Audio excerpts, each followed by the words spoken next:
هاد البرد غير ديال شي حريرة تكون كتعطس مقومة ودايزة الكلام. يلا ونوجدوها.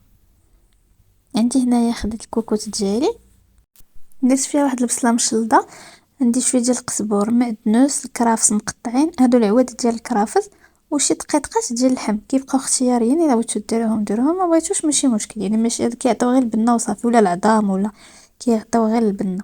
والقزبور يكون غالب على المعدنوس. صافي هنا كنزيد الحمص، بالنسبه للحمص كيبقى الكميه على حسب واش كتبغيو بزاف كتعجبكم ولا ما كيعجبكمش.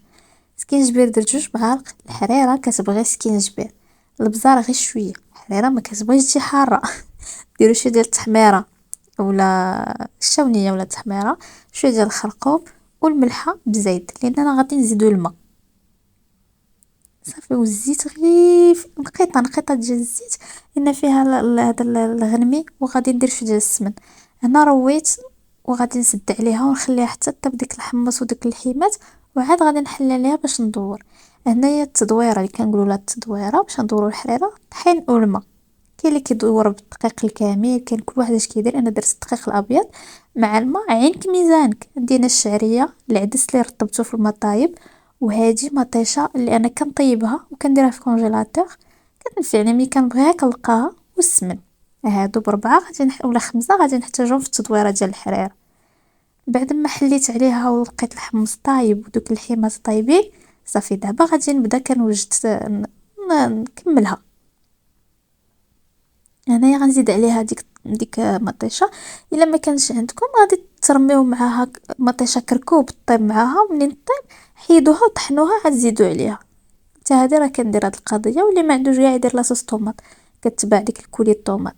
صافي غادي نزيد الماء على القياس اللي انا عارفه. انا زعما قياس ديال الحراره ديالي، قياس ديال العطريه اللي درت، والقياس ديال الحمص اللي درت. انا تقريبا هاد الكوكوط عندي فيها 6 لتر والكرا ما عامراش. صافي هنا بعد ما زدت الماء غنخلي نزيد عليها العدس. العدس اختياري، الا بغيتوش ديروه ماشي مشكل، راه غير اللي بغى يديرو كيبقى اختيار. خليتها حتى طبخات كما كتشوفوا هكا. ودابا غادي نزيد عليها هداك الطحين والماء اللي خلطنا. وما تحيدوش يديكم عليها، يعني نتوما كتخلطوا وانتوما كتزيدوا الخليط وانتوما كتخلطوا باش ما تخبز لكم تبقى في القاع. غتبقى في القاع ديكم بحال شي خبزه من التحت، ويبقى داكشي المهم ما غاديش زوينه. ضروري متحرك، ما تحيدوش يديكم عليها حتى يطيب داك الطحين فيها. وعينكم ميزانكم، نتوما كتخلطوا، نتوما كتشوفوا واش بدات كتعقاد، واش مازال جاريه، واش خصكم تزيدوا، واش ما تديروش ديك الكميه كامله. يعني راه هادشي المهم مع المداومه كتولي كتعرفي. الحريره ما خصهاش تجي جاريه، ما خصهاش تجي عاوتاني ثقيله.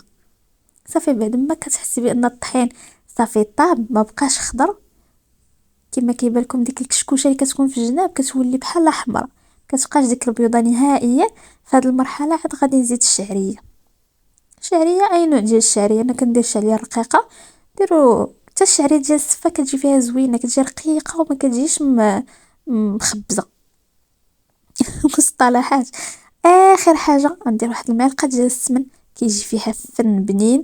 واحد المعلقه ولا ديال القزبور، اما دكوه اما قطعوه حتى الاخر. صافي وحركوا طفيو عليه، عرفتي كتخلي واحد المذاق واحد البنه ما تشبعوش منها. يلا خليت